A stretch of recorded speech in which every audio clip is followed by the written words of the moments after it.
राधे राधे प्रिय भक्तों, आपका दिन शुभ और मंगलमय हो और भगवान की कृपा आपके समस्त परिवार पर सदा सर्वदा बनी रहे। भक्तों, आज रसपान कीजिए आषाढ़ मास महात्म्य के अध्याय 27 का। इससे पहले के सभी अध्यायों को मेरे चैनल पर जाके सुनने के लिए और अच्छे अच्छे कमेंट करने के लिए आपका दिल से धन्यवाद।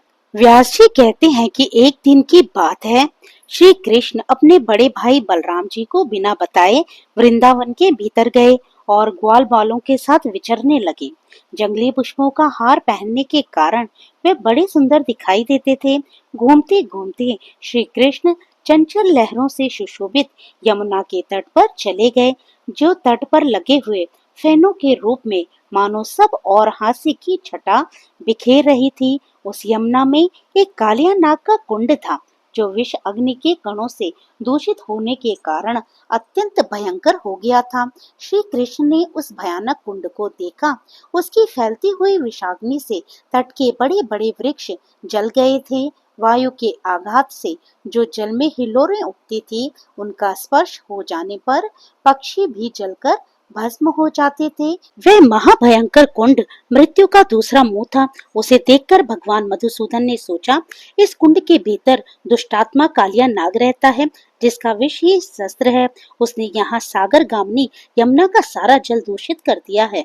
प्यास से पीड़ित मनुष्य हो या गोएं इस जल का उपयोग नहीं कर सकते। अतः मुझे नागराज कालिया का दमन करना चाहिए, जिससे सदा भयभीत रहने वाले ब्रजवासी यहाँ सुखपूर्वक विचर सकें। मैंने मनुष्य लोक में इसलिए तो अवतार धारण किया है कि इन कुमार्गगामी दुरात्माओं को दंड देकर राह पर लाऊं। यहाँ पास ही में बहुत सी शाखाओं से संपन्न कदम का वृक्ष है। उसी पर चढ़कर जीवों का नाश करने वाले इस सर्प के कुंड में मैं कूदूंगा। ऐसा निश्चय करके भगवान ने अच्छी तरह कमर कस ली और वह बड़े वेग पूर्वक नागराज के कुंड में कूद पड़े। उनके कूदने पर वह महान कुंड शुद्ध हो उठा।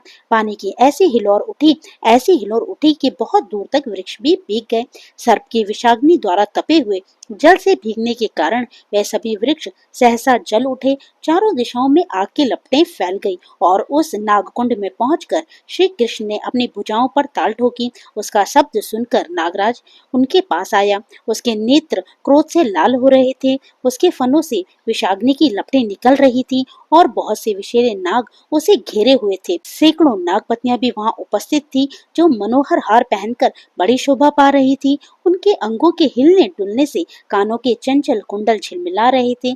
सर्पों ने श्री कृष्ण को अपने शरीर में लपेट लिया और वे विष की ज्वाला से भरे हुए मुखों द्वारा उन्हें डसने लगे। श्री कृष्ण को कुंड में पकड़कर नाग के फनों से पीड़ित होते देखकर ग्वाल बाल ब्रज में दौड़े आए और शोकाकुल होकर भय से रोते हुए कहने लगे, ब्रजवासियों, श्री कृष्ण कालिया दहन में डूबकर मूर्छित हो गए हैं। नागराज उन्हें खा लेता है, तुम जल्दी आओ, विलंब मत करो। ये बात सुनते ही मानो गोपों पर तो वज्र ही टूट पड़ा। समस्त गोप और यशोदा आदि गोपियां तुरंत ही कालिया हट पर दौड़ आई। हाय हाय, प्यारे कृष्ण कहाँ हैं? इस प्रकार विलाप करती हुई गोपियां अत्यंत व्याकुल हो उठी और यशोदा के साथ गिरती पड़ती किसी तरह वहां आई। नंदगोप, अन्य गोपगण और अद्भुत पराक्रमी बलराम भी श्री कृष्ण को देखने के लिए तुरंत यमुना तट पर जा पहुंचे। पुत्र का मुंह देखकर नंदगोप और माता यशोदा दोनों जड़वत हो गई। अन्य गोपियां भी शोक से आतुर होकर रोती हुई श्री कृष्ण की ओर देखने लगी। वह भय से कातर होकर गदगद वाणी में प्रेम पूर्वक बोली, हम सब लोग यशोदा के साथ नागराज के महान कुंड में प्रवेश करें।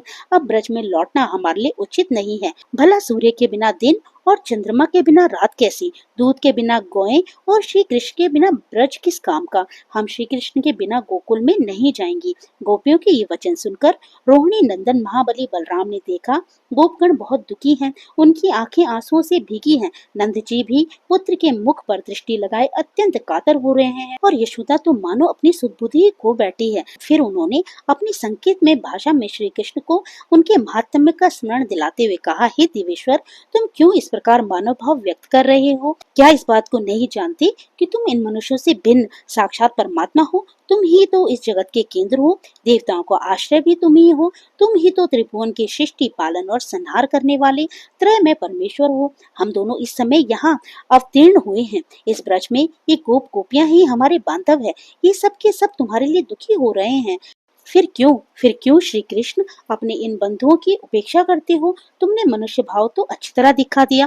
बालोचित चंचलता और चपलता दिखाने में भी कोई कमी नहीं की। अब ये खेल रहने दो और दांतों से ही अस्त्र शस्त्रों का काम लेने वाले इस दुरात्मा नाग का दमन कर दो। बलराम जी के द्वारा इस प्रकार स्मरण दिलाए जाने पर श्री कृष्ण के होंठ मंद मुस्कान से खिल उठे। उन्होंने अंगड़ाई लेकर अपने शरीर को सांपों के बंधन से छुड़ा लिया और दोनों हाथों से उसके बीच के फन को नीचे झुकाकर वे उसी पर चढ़ गए और शीघ्रता पूर्वक पैर चलाते हुए नृत्य करने लगे। श्री कृष्ण के चरणों के आघात से उस नाग के फन में कई घाव हो गए। वह जिस फन को ऊपर उठाता उसी को भगवान अपने पैरों से झुकाकर दबा देते। श्री कृष्ण के द्वारा कुचले जाने से नाग को चक्कर आने लगा। वह मूर्छित होकर डंडे की तरह पृथ्वी पर गिर पड़ा। उसके मुख से रक्त की अजस्त्र धारा बह रही थी। ये देखकर नागराज की पत्नियां भगवान मधुसूदन की शरण में गई। नाग पत्नियां कहने लगी, हे देव देवेश्वर, हमने आपको पहचान लिया। आप सबके ईश्वर और सबके उत्तम है। उचित परम ज्योति स्वरूप जो ब्रह्म है, उसी के अंशभूत आप परमेश्वर हैं। देवता भी जिन स्वयंभू प्रभु की स्तुति करने में समर्थ नहीं है, उनके स्वरूप का वर्णन हम जैसी साधारण स्त्रियां भला कैसे कर सकती हैं। संपूर्ण पृथ्वी, आकाश, जल, अग्नि और वायु रूप ये ब्रह्मांड जिनके छोटे से अंश का भी अंश है, उन भगवान की स्तुति भला हम कैसे कर सकती हैं। जगन्नाथ, हम बड़े कष्ट में हैं, आप हम पर कृपा कीजिए। ये नाग प्राणों को त्यागना चाहता है। हे मधुसूदन, हमें अपने पति की भिक्षा दीजिए। उन नाग पत्नियों की इस प्रकार स्तुति करने पर हे मुनियों, कालिया नाग को कुछ आश्वासन मिला। यद्यपि उसका शरीर अत्यंत शिथिल हो गया था, तो भी वह धीरे धीरे बोला, हे देवादिदेव, मुझ पर प्रसन्न होइए। हे नाथ, आप अणिमा आदि 8 ऐश्वर्य स्वाभाविक हैं। आपसे बढ़कर अन्यत्र कहीं भी उनकी स्थिति नहीं है। ऐसे आप परमेश्वर की मैं क्या स्तुति करूंगा। आप पर हैं, पर के भी आदि कारण है, पर की प्रवृत्ति भी आपसे ही हुई है। हे परमात्मन, आप पर से भी परे हैं, फिर मैं आपकी स्तुति भला कैसे कर सकता हूँ। हे ईश्वर, आपने जाति रूप और स्वभाव से मुझे जैसा बनाया है, उसके अनुसार ही मैंने ये चेष्टा की है। हे देवादिदेव, यदि इन सबके विपरीत कोई चेष्टा करूं तो मुझे दंड देना उचित हो सकता है, क्योंकि आपका ऐसा ही आदेश है। फिर भी आप जगत की स्वामी हैं। आपने मुझको जो दंड दिया है उसे मैंने सहज स्वीकार कर लिया, क्योंकि अब आपसे मिला हुआ दंड भी मेरे लिए वरदान है। अब मेरे लिए दूसरे वर की आवश्यकता नहीं है। अच्युत, आपने मेरे बल का नाश किया, मेरे विष को हर लिया और पूर्ण रूप से मेरा दमन भी कर दिया। अब एकमात्र जीवन रह गया, इसे छोड़ दीजिए और कहिए आपकी सेवा में मैं क्या करूं। श्री भगवान बोले, हे सर्प, अब तुम्हें यहाँ यमुना जल में कदापि नहीं रहना चाहिए। अपने भरत और परिवार के साथ समुद्र के जल में चले जाओ। नाग, तुम्हारे मस्तक पर मेरे चरण चिन्ह देकर नागों के शत्रु गरुड़ तुम पर कभी प्रहार नहीं करेंगे। ऐसा कहकर भगवान श्री हरि ने नागराज को छोड़ दिया। वह भी श्री कृष्ण को प्रणाम करके समुद्र की ओर चले गए। उसने सबके देखते ही देखते सेवक, संतान, बंधु बांधव और पत्नियों के साथ सदा के लिए वे कुंड ही त्याग दिया। कालिया नाग के चले जाने पर गोपाल ने दौड़कर श्री कृष्ण को अपने सीने से लगा लिया, मानो वह मरकर पुनः लौटकर आए हों। उनके नेत्रों से खुशी के आंसू निकलकर श्री कृष्ण के मस्तक पर गिरने लगे। कुछ गोप तो विस्मित होकर श्री कृष्ण की स्तुति ही करने लगे। यमुना नदी का जल विष से रहित हो गया। ये देखकर समस्त गोपों को बड़ी प्रसन्नता हुई और गोपियां तो श्री कृष्ण की मनोहर लीलाओं का ही गान करने लगी और ग्वाल बाल उनके गुणों की प्रशंसा करने लगे। उन सब के साथ फिर वापस लौटकर श्री कृष्ण ब्रज में आ गए। व्यास जी कहते हैं, मुनियों, एक दिन बलराम और श्री कृष्ण साथ साथ गोवे चराते हुए वन में विचरने लगे। घूमते घूमते वे परम रमणीय ताड़क के वन में पहुंच गए। वहां धेनुक नामक दानव गधे के रूप में सदा निवास करता था। मनुष्यों और गौओं का मांस ही उसका भोजन था। फल की समृद्धि से पूर्ण मनोहर तालवन को देखकर ग्वाल बाल वहां के फल लाने को ललचा उठे और बोले, भैया बलराम, ओ कृष्ण, धेनुकासुर सदा इस भूभाग की रक्षा करता है, इसलिए ये ताड़ों के सुगंधित फल लोगों ने छोड़ रखे हैं। हम इन्हें प्राप्त करना चाहते हैं। अगर आप लोगों को जचे तो इन फलों को गिरा दीजिए। ग्वाल बालों की ये बात सुनकर बलराम और श्री कृष्ण ने बहुत से ताड़ फल पृथ्वी पर गिराए। गिरते हुए फलों का शब्द सुनकर वह गर्दभाकार दुष्ट दैत्य क्रोध में भरा हुआ आया। आते ही उसने अपने दोनों पिछले पैरों से बलराम जी की छाती में प्रहार कर दिया। बलराम जी ने उसके दोनों पैर पकड़ लिए और उसे आकाश में घुमाना आरंभ कर दिया। घुमाने से आकाश में ही उसके प्राण पखेरु उड़ गए। फिर वेग से बलराम जी ने उसे एक महान ताल वृक्ष पर दे मारा, जैसे आंधी बादलों को उड़ा देती है। ठीक उसी तरह से उस दैत्य ने गिरते गिरते अपने शरीर के आघात से बहुत सारे फल गिरा दिए। उसके मारे जाने पर और भी बहुत से गर्दभाकार दैत्य आए, किंतु श्री कृष्ण और बलभद्र ने उन सबको खेली खेल में उठाकर वृक्षों पर फेंक दिया। एक ही क्षण में पके हुए ताड़ के फलों और गर्दभाकार दैत्यों के शरीर से सारी पृथ्वी पट गई। इससे उस स्थान की बड़ी शोभा होने लगी। तब से उस तालवन में गौएं बाधा रहित होकर नई नई घास चरने लगी। अनुचरों सहित धेनुकासुर के मारे जाने पर वे मनोहर तालवन समस्त गोप गोपों के लिए सुखदायक हो गया। इससे वसुदेव के दोनों पुत्र बलराम और श्री कृष्ण अत्यंत प्रसन्न हुए। वे दोनों महात्मा छोटे छोटे सींगों वाले बछड़ों की तरह शोभा पा रहे थे। कंधे पर गाय बांधने की रस्सी लिए वनमाला से विभूषित होकर वे दूर दूर तक गोवें चराते और उनके नाम ले लेकर पुकारा करते। श्री कृष्ण के वस्त्र सुनहरे रंग के थे और बलराम जी के नीले रंग के। उन्हें धारण किए वे दोनों भाई दो इंद्रधनुषों और श्वेत श्याम मेघों की तरह शोभा पाते थे। लोक में बालकों के जो जो खेल प्रचलित हैं, उन सब के द्वारा परस्पर क्रीड़ा करते हुए वन में विचरते थे। समस्त लोकनाथों के नाथ होकर भी वे इस पृथ्वी पर अवतीर्ण हुए और मानव धर्म में तत्पर रहकर मनुष्य योनि को गौरवान्वित करते थे। मानव जाति के गुणों से युक्त तरह तरह के खेल खेलते वे वन में घुमा करते। कभी झूला झूलकर, कभी आपस में कुश्ती लड़कर महाबली श्री कृष्ण और बलराम व्यायाम करते थे। उन दोनों को खेलते देखकर प्रलंबन नामक दानव उन्हें पकड़कर ले जाने की इच्छा से एक दिन वहां आया और उसने ग्वाल बालों के वेश में अपने वास्तविक रूप को छुपा कर रखा था। मनुष्य न होते हुए भी मनुष्य का रूप धारण करके दानवों में श्रेष्ठ प्रलंब ग्वाल बालों की उस मंडली में बेखटके जा मिला। वह बलराम और कृष्ण को उठाकर ले जाने का अवसर ढूंढने लगा। उसने कृष्ण को तो सर्वथा अजय समझा, अतः रोहिणी नंदन बलराम को ही मारने का निश्चय किया। फिर उन ग्वाल बालों में हरिणा क्रीड़न नाम का खेल शुरू हुआ। इस खेल में दो बच्चे हिरन बनते हैं और हिरन की तरह कूद कूद कर वे एक निश्चित लक्ष्य तक पहुंचते हैं। आगे पहुंचने वाला जीत जाता है और हारे हुए बालक को अपनी पीठ पर बिठाकर नियत स्थान तक ले आता है। इस खेल में सभी लोग सम्मिलित हुए।